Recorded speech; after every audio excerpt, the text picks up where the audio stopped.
¿Qué tal? Buen día, estimados, estimadas alumnos, alumnas del segundo año A y B del turno noche del CEPEN 57.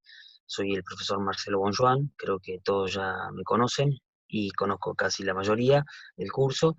Miren, brevemente les grabo este video para aquellos alumnos que no han podido terminar el primer trabajo práctico parcial, el que era sobre el texto de Lyotard, ¿Por qué filosofar? Bueno, lo que hice a continuación fue editar el texto y el trabajo práctico, digamos, agregándole algunos puntos que seguramente le van a ser de utilidad para poder terminar el trabajo. Les voy a mostrar y comentar rápidamente algunos puntos. Bien, esto se los voy a adjuntar se lo voy a enviar por el WhatsApp y por el grupo WhatsApp de los dos cursos, y también lo voy a cargar en la página del colegio. Eh, Esto va a ser la actividad 2.1. Ingresen a esa actividad 2.1.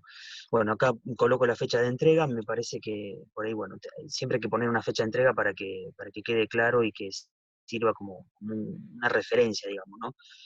Yo creo que es un tiempo considerable, el jueves 27 de agosto. Obviamente que lo termine antes, lo entrega antes, y la segunda fecha de entrega, llamémosla prórroga, el jueves 3 de septiembre, o sea, tienen un tiempo todavía. Pero la idea es que van a ver que el trabajo es un poquito extenso, un poco nada más. Bueno, acá les hago una aclaración de algunas cosas que yo conservé del trabajo original y otras que no. Esto es lo que yo agrego en esta ocasión. Las claves y estrategias de lectura del material. Lo que hice acá fue resaltar el texto, ahora lo vamos a ver, y también con diferentes colores, y también le puse una numeración que corresponde a la pregunta. Supongamos, en alguna parte del texto dice 2, bueno, corresponde a la pregunta número 2. Van a ver que hay varias partes del texto que tienen el mismo número porque la respuesta se construye desde varias partes del texto. Entonces, la idea es no que copien y peguen la primera parte que habla sobre el deseo y con eso se responde la pregunta, no. La idea es que, y más en este caso que están recuperando el trabajo, que produzcan un texto a partir de varios fragmentos, y lo que yo aporto acá es como la selección. Ustedes vayan leyéndolo, bueno, ahora lo vemos en detalle. Bueno, la numeración y el video que estoy grabándoles ahora. Y acá las cuestiones que he conservado, les pido que lean todo el trabajo porque, bueno, había un video presentación también con algunos datos interesantes, la clase propiamente dicha, la clase escrita, ahora la vamos a ver, los objetivos del trabajo, los criterios de presentación, un ejemplo de cómo responder una respuesta, ténganlo en cuenta eso, los criterios de evaluación y calificación, la dirección a la cual pretendo que envíen el trabajo, a mi correo personal, y la fecha de entrega, y por último la guía de preguntas del trabajo práctico. Bien, bueno, vamos acá al punto 1, información sobre el material y un video introductorio. Acá está el video, voy a cargar acá este video cuando lo termine de grabar. Vamos acá, bueno, la clase escrita, como pueden ver acá hay un par de indicaciones. Cuando veamos las preguntas, charlamos un poquito sobre el texto y les comento un poco la clase esta, los temas que aborda la obra de Lyotard. Bueno, los objetivos, en el video introductorio yo lo dejé bien claro ahí, que el objetivo no es solamente una cuestión de contenido, o sea, de aprender lo que dice Lyotard, sino que también estamos aquí para aprender muchas otras cosas adicionales. Por ejemplo, el vocabulario, desarrollar o fortalecer una disciplina de lectura, estrategias de lectura, cómo identificar ideas principales, desarrollar también una disciplina de trabajo, que no es poca cosa, afrontar un texto de una complejidad media alta, porque la vida cotidiana está plagada de textos complejos. Entonces a mí me parece que este es el lugar donde uno tiene que ensayar la lectura de ese material, ¿no? Obviamente cuando vayan a firmar un contrato de trabajo o de alquiler, no les van a dar el texto de Lyotard, pero sí un texto con una complejidad importante y con conceptos que posiblemente o seguramente no conozcan. Entonces está bueno ampliar el vocabulario, ¿no? Por lo menos tener una idea de qué leer, cómo, qué partes se pueden saltear, qué partes no. Bueno, aquí están algunas indicaciones, les pido que la lean. Esto es importante, los criterios de presentación. Me ha pasado, yo tengo muchos cursos en varios colegios que me envían los trabajos y el trabajo con suerte pone nombre, entonces yo tengo que estar rastreando a veces por el trabajo me doy cuenta de qué colegio es, pero tengo que averiguar qué turno, qué curso, bueno, qué colegio. La realidad es que esto no es solamente una formalidad, sino que yo creo que uno se comporta en cualquier plano de la vida como se comporta en la totalidad de los planos de su vida. Entonces, las personas que son extremadamente detallistas y que presentan el trabajo con nombre, apellido, así con una especie de carátula, como esta que pretendo que pongan en el texto, el archivo de Word, seguramente así se manejan también en la vida. Entonces, el que dice, no, yo doy este ejemplo siempre, es importante cuando uno va a presentar un currículum para un trabajo, si uno presenta un currículum y se olvida un dato y lo dejan de lado, y uno puede perder un trabajo, no sé, ascender en un puesto laboral, etcétera, etcétera. Del mismo modo, si uno lo envía por mail, no es lo mismo mandar un correo electrónico con un envío de un currículum que diga simplemente currículum, o sea, no está ni el nombre, ni el apellido, datos básicos en el título del asunto del mail. Es muy importante eso. Yo les pido, por favor, que lo ejercitemos acá y porque también me sirve a mí y a ustedes también. En última instancia, los beneficiados o los perjudicados son ustedes si un docente se le pasa un trabajo por alto, ¿no? Es decir, es verdad que es un deber del docente conservarlo y estar atento a conservar todos los trabajos que le llegan y tenerlos bien organizados, pero el alumno tiene también que preocuparse por ese punto de la claridad en la presentación. Yo les pido que en la primera hoja de un archivo Word, donde hagan el trabajo, que coloquen estos datos, todos estos datos, que es un encabezado, ¿no? Acá donde dice completar, completen con su nombre, apellido, si es el segundo A o el B, y bueno, la fecha de entrega. Nada, le hacen una línea y empieza la guía de preguntas, copien la guía de preguntas, péguenla en su trabajo y abajo empiezan a responder. O pueden poner una pregunta y debajo la respuesta, pero no solamente las respuestas, es importante ser claro con la información. Bueno, en fin, por favor, entreguen eso así, no me pongan una hoja simplemente filosofía y el nombre y apellido. Traten de ser lo más específico, lo más claro posible. Bueno, vamos, acá yo le pongo un par de datos de cómo se construiría una respuesta bien completa. Tiene que haber una reconstrucción de las tesis del autor. Eso implica un trabajo de, entre otras cosas, de parafraseo, es decir, de poner en otras palabras lo que dice el autor cuando uno identifica cuál es la idea principal según la pregunta, ¿no? Correspondiente.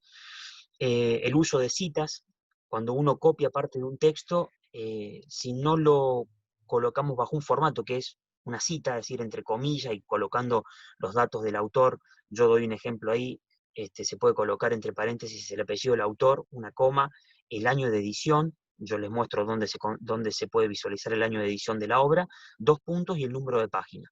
¿Por qué es importante eso? Porque si uno no cita y copia textualmente un fragmento en este caso de la obra de Lyotard, y lo pegan en su trabajo, al lector le dan a entender que eso es una producción personal de ustedes, no de otro autor, en este caso de Lyotard. Entonces, a eso se le llama plagio, cuando uno se apropia de un contenido que no es suyo y lo hace pasar como propio. Entonces, es muy importante citar. La idea no es que la respuesta sea absolutamente una cita, sino que confluya la interpretación personal en la reconstrucción de la idea principal del autor, que eso se entremezcle, se pueda mechar con una cita del autor que afirme esa idea y también con una tesis personal al respecto. Está el ejemplo. Yo siempre soy partidario y creo que si uno pretende que el alumno haga, la alumna, un buen trabajo, primero uno tiene que darle un ejemplo. Yo soy de los que creen que uno aprende copiando, copiando en el buen sentido de la palabra, eh, teniendo ejemplos, ¿no? Ejemplos a la vista, no solamente el instructivo. Bien, el uso de las citas, la tesis personal al respecto, es decir, que uno diga, bueno, estoy de acuerdo con el autor por esto y esto y esto, o no estoy de acuerdo, o sí en este punto o no, que ustedes también pueden desarrollar reflexivamente una tesis personal sobre el tema al cual alude la correspondiente pregunta. Bueno, al final coloquen por favor la bibliografía, por más que trabajen con una sola obra, que esta, la obra de referencia que yo les di, la de Lyotard, coloquen la bibliografía, es muy importante eso. Si utilizan material adicional, colóquenlo, pueden ser páginas de internet, pueden leer todas las páginas de internet que quieran, todas las obras, todo lo que quieran. Lo que no voy a aceptar es que cometan plagio, que copien y peguen y que no especifiquen que eso lo sacaron de tal o cual material bibliográfico. Coloquen al final del trabajo la bibliografía. Bueno, acá están los datos. Les pido que en el mail, en el asunto del mail, también sean claros. Que no diga simplemente filosofía o trabajo filosofía, sino que coloquen esta información según el curso. CP57 Filo y Psico, segundo A o segundo B, su nombre y apellido, TP1. Y así con todos los trabajos que presenten. El trabajo 2 será el 2, el 3 será el 3, bueno, para que también en el asunto del mail, en el título del mail, esté lo más claro posible. Acá hay un ejemplo de cómo responder a una de las preguntas. Yo figuro que hay una pregunta que no es la que yo les di en el trabajo, es una pregunta diferente. Acá les doy una respuesta. Acá ven cómo se cita, la referencia de la cita. Cuando está entre comillas, esto es un fragmento que no lo escribí yo, sino que lo saqué del texto de Lyotard. Acá eso se llama citar. Pongo los datos, el apellido del autor, el año de la edición del libro y el número de página. El lector, ¿cómo se da cuenta cuál es la obra de Lyotard de 1989? Porque va a la bibliografía y en la bibliografía sí está toda la información detallada de la obra, del año de edición, y acá tenemos que es la página número 91. Eh, Acá pongo la aclaración de que no cometan plagio, léanlo por favor, en detalle. Los criterios de evaluación y calificación, ahí están detallados, la lectura del material, la reconstrucción interpretativa del texto, el uso de las citas, la formulación de una tesis personal, la formalidad en la presentación, la ortografía. Por favor, presten mucha atención a la ortografía. Hoy en día es mucho más fácil corroborar si uno escribió bien o no una palabra. Basta con que uno ingrese en el celular y la tipee, la escriba en el WhatsApp, y el mismo WhatsApp les va a dar las sugerencias de si es una palabra correcta o no. Es muy importante, la ortografía no es un detalle, no es un detalle. También están en este proceso pedagógico, en este trayecto pedagógico, para tratar de mejorar la ortografía. ¿Por qué? Porque muchos trabajos se han perdido, es decir, no han podido ganar un puesto laboral por la ortografía. Es muy importante eso. Si a mí me traen dos currículum y yo los tengo que evaluar y los dos tienen los mismos, están como al mismo nivel, pero uno presenta errores u horrores ortográficos, ¿con quién creen que me voy a quedar en ese puesto laboral? Voy a quedar con la persona que escribió el currículum correctamente, sin errores de ortografía. Y así con un montón de planos de la vida. La ortografía habla mucho de nosotros, dice mucho de nosotros. Cuando me refiero a la ortografía, no me refiero a discusiones sobre el lenguaje inclusivo y esas cuestiones, me refiero a errores ortográficos del tipo, no sé, que uno diga haya, confunda allá con haya, o que ponga, no sé, no más y no más, o sea, separado o junto, o con acento, sin acento. Es decir, no es un dato menor, ténganlo en cuenta porque esto les va a servir no solamente actualmente, sino para su futuro laboral, profesional, no sé, como estudiantes en otro nivel, o sea, lo que sea. Es muy importante. El envío del trabajo, les pido por favor que me lo envíen a mi correo personal, marcelobonjoan@gmail.com. Acá hay un par de datos más también. El que no tenga un correo electrónico, salvo esa excepción, que no tengan un correo electrónico, pueden enviarme el trabajo desde la página del colegio, desde el formulario de contacto. Lo que tiene de negativo el formulario de contacto es que no se pueden adjuntar archivos, entonces van a tener que tipear el texto en la casilla del formulario de contacto. Por eso yo les digo que solo en el caso que no utilicen un correo electrónico, me envíen el trabajo por ese medio. Caso contrario, prefiero, por favor, que lo envíen por correo electrónico con todas las especificaciones que les acabo de dar. Bueno, la fecha de entrega del trabajo, que ya la anticipé al comienzo, acá hago unas aclaraciones sobre por qué es importante fijar fechas de entrega. Acá coloqué la primera fecha y la segunda, llamémosla prórroga. Y vamos a la guía de preguntas y les comento un poco sobre el texto mientras lo vemos también, todo con los resaltados. Bueno, quienes no entregaron el trabajo, yo entiendo o quiero creer que es porque no llegaron a hacer la pregunta 2, 3 y 4, pero sí la pregunta 1, porque la pregunta 1 no presenta ninguna dificultad de contenido y de interpretación del texto. La pregunta 1 solicita que busquen las palabras que no conozcan y que las busquen en el diccionario.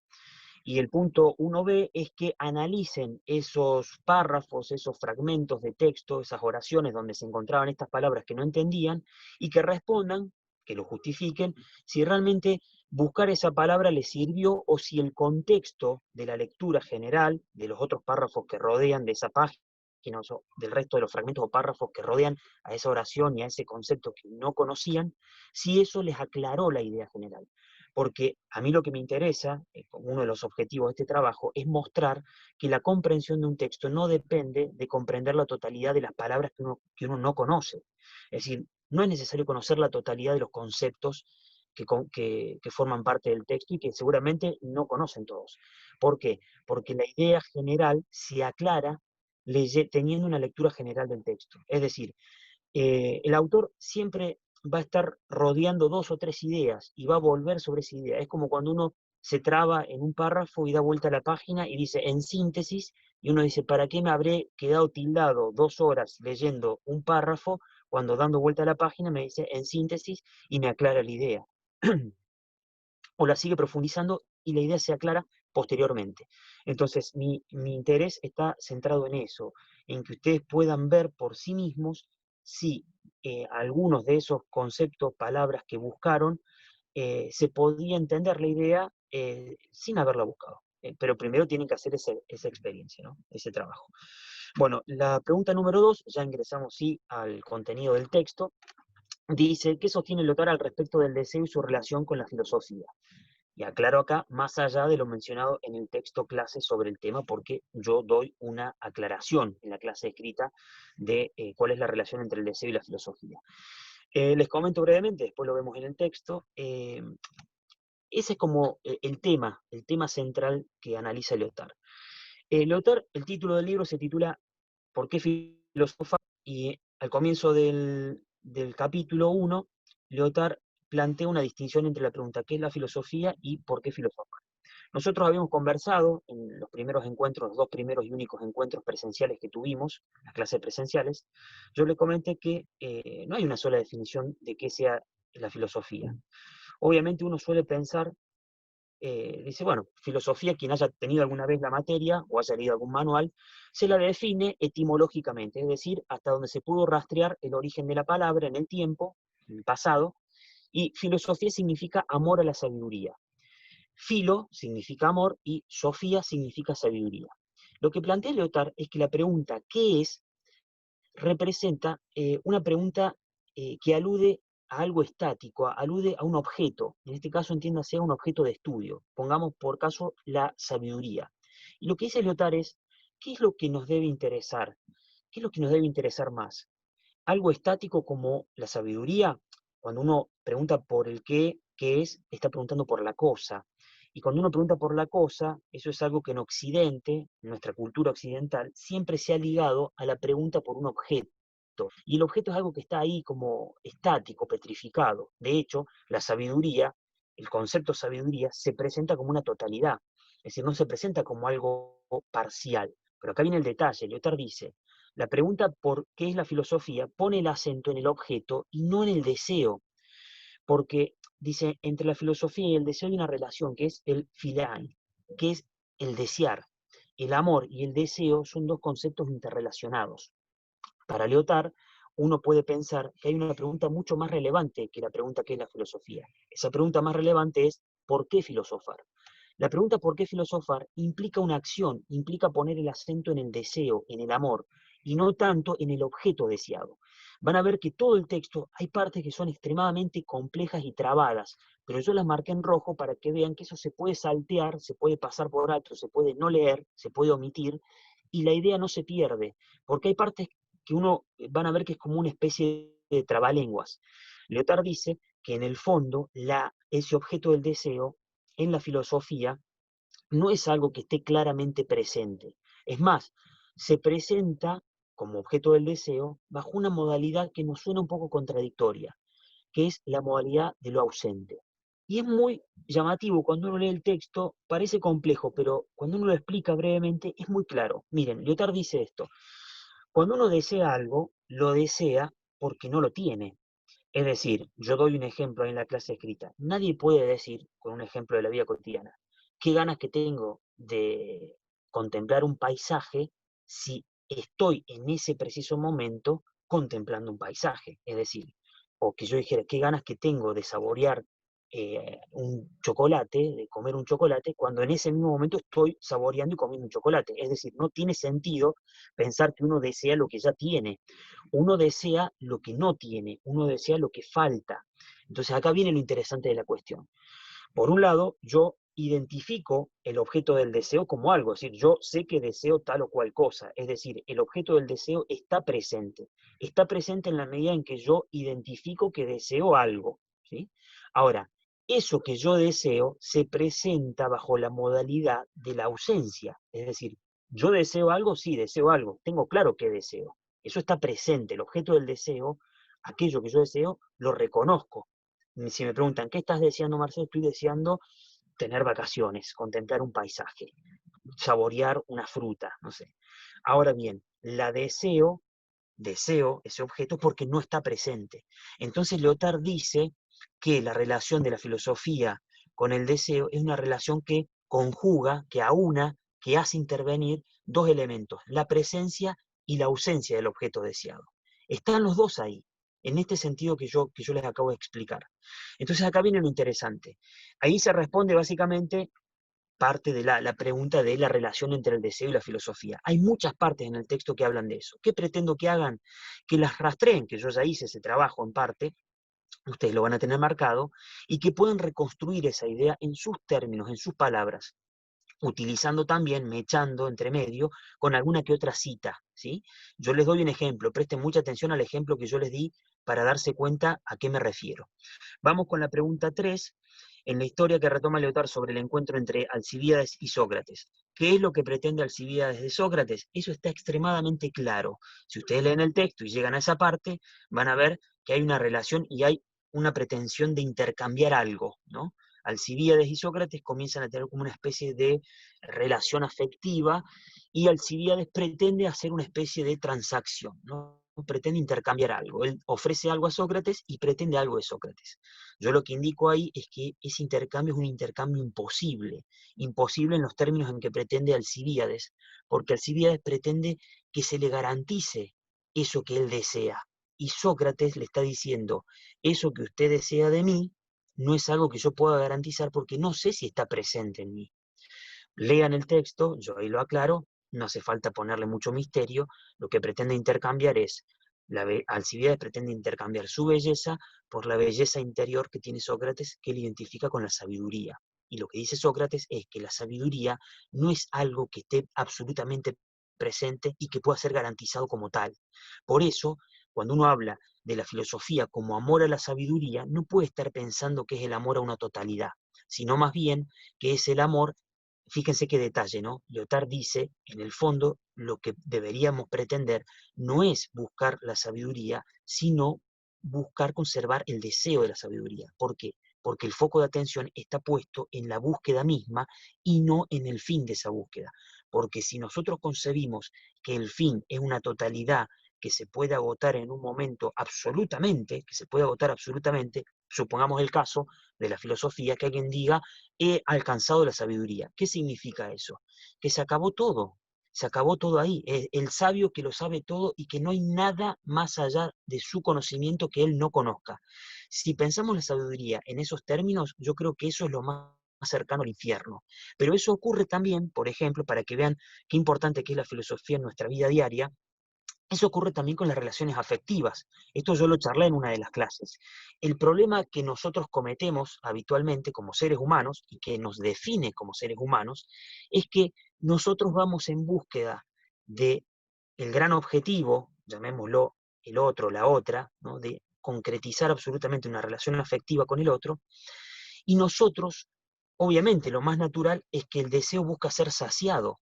Hay un impulso, un movimiento del desear, que lo que busca es alcanzar el objeto deseado y saciarse absolutamente. Es más, en otros términos, digamos, agotarlo absolutamente, abarcarlo absolutamente. Ahora, fíjense cómo se traduce esto en la vida diaria. El problema que nosotros cometemos es que vamos en búsqueda de aquello que aparenta ser una plenitud absoluta, en la cual vamos a estar en un estado de placer absoluto, y termina siendo el comienzo del fin. El mayor problema que cometemos los seres humanos es pensar que podemos agotar la totalidad del deseo en el otro. Y es más, pensar que el otro puede encarnar la totalidad de nuestro deseo es el mayor fracaso de la humanidad. ¿Por qué? Porque en el momento que creemos, no que lo agotamos, sino que creemos haber agotado la totalidad del deseo, y voy a dar un ejemplo para que se entienda. Cuando nos obsesionamos con ese objeto del deseo, que lo encarnamos en el otro, en ese otro, en esa otra que está ahí frente a uno y que representamos como el ser amado, cuando nosotros creemos que hemos encontrado esa encarnación del objeto del deseo en el otro y pretendemos agotarlo absolutamente, entramos en una persecución del otro absoluta, en donde pretendemos que el otro, puesto en términos comunes, en términos de la jerga cotidiana, que el otro esté absolutamente para mí, disponible para mí en su totalidad. Por eso los celos enfermizos, la locura que lleva a la humanidad, digamos, a pretender agotar algo que es imposible de agotar, que conlleva esto. Cuando uno cree lograr esa totalidad, se acaba el deseo. Y cuando se acaba el deseo, no es el deseo en sí, sino que se acaba el deseo de esa forma de encarnarse el deseo. Y lo que ocurre es que nos pasa a interesar otro objeto del deseo, llámeselo otra relación afectiva, otra persona, o que uno canaliza ese desear hacia otros objetos de deseo, por ejemplo, el estudio, el trabajo, etcétera, etcétera.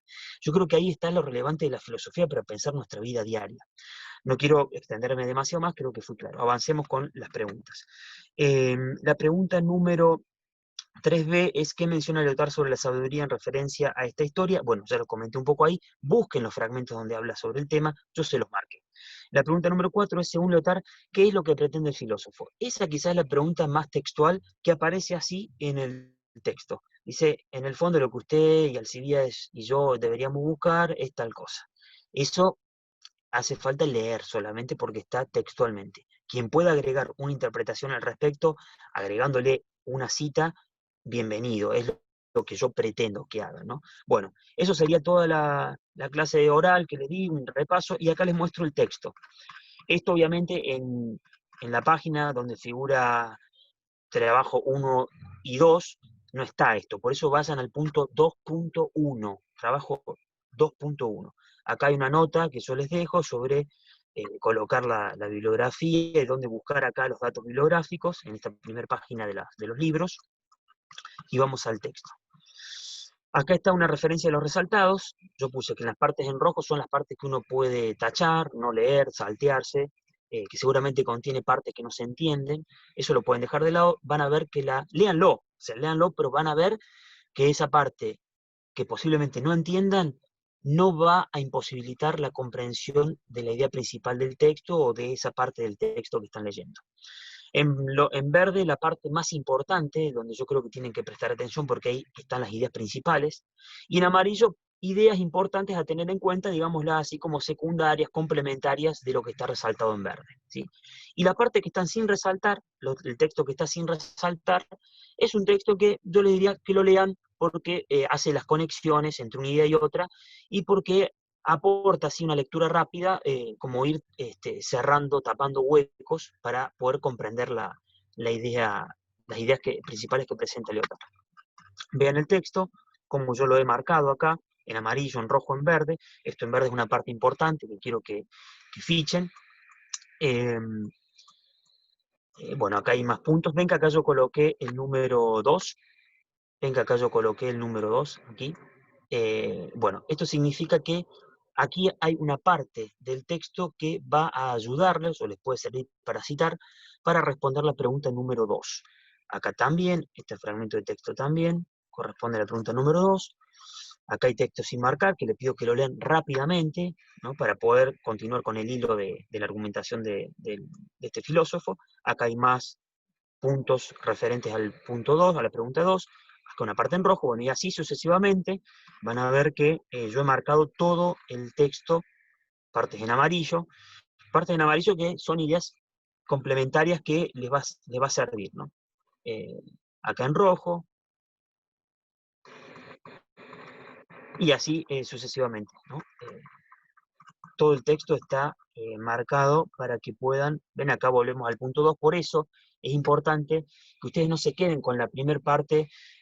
Un ejemplo, es muy común que los trabajos dicen, me pregunta por la articulación entre la filosofía y el deseo. Y la primera parte que encuentro que habla sobre el deseo, que dice deseo, o más no sé, que tiene la palabra deseo, la copian y la pegan, no digo ustedes, pero generalmente ocurre eso, y esa es la respuesta. Y dejan de lado que la respuesta se construye y que hay varias partes en el texto que aportan a esa respuesta, ¿no? Por eso esto sí es una condición de entrega del trabajo. No me entreguen un trabajo donde me dan a dudar si han podido leer todo el texto o no, porque me citaron la primera parte que encontraron que habla del deseo. Construyan la respuesta.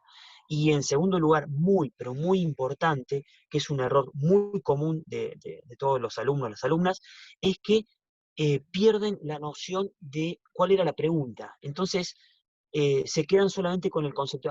Preguntaba algo sobre el deseo. Encontré una parte que dice deseo, pego ese fragmento de texto. No, lean y relean y tengan a mano la pregunta, porque se suelen pasar por alto y terminan respondiendo por donde después cuando uno les indica que no está correctamente, no está correcta la respuesta, dice, "Sí, pero si usted pregunta por el deseo, yo le puse algo sobre el deseo". No, eso no es una respuesta, eso no es una respuesta, eso es simplemente recordar una palabra y buscar la primera parte donde aparece y pegar eso o hablar de algo de eso porque les parece que esa es la respuesta. No, hay que leer correctamente las preguntas y mantenerlas siempre presentes, ¿no?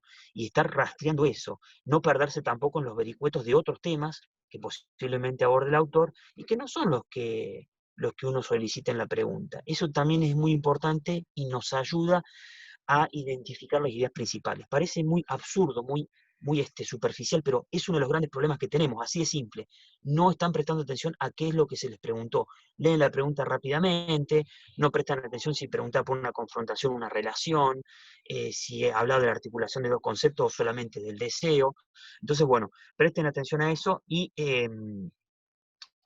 bueno, y traten de construir la respuesta, ¿no?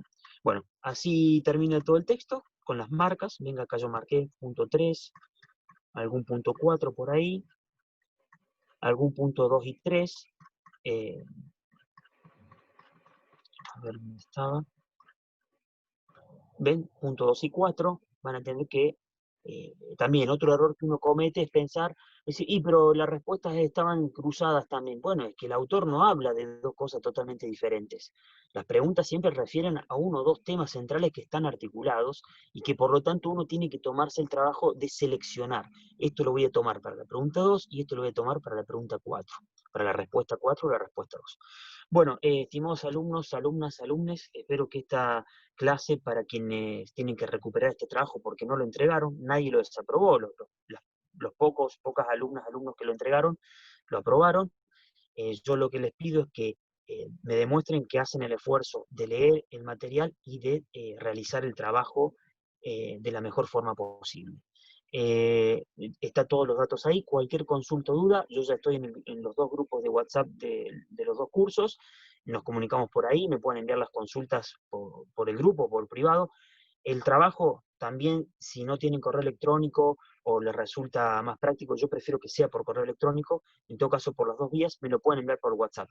No lo envíen por el grupo, porque están poniendo a disposición su trabajo para que otro alumno que no lo entregó pueda leerlo, y no es la idea. Envíenmelo por WhatsApp, por privado. Eso es todo, no me quiero extender más. Cualquier consulta, nos mantenemos comunicados. Les mando un fuerte abrazo.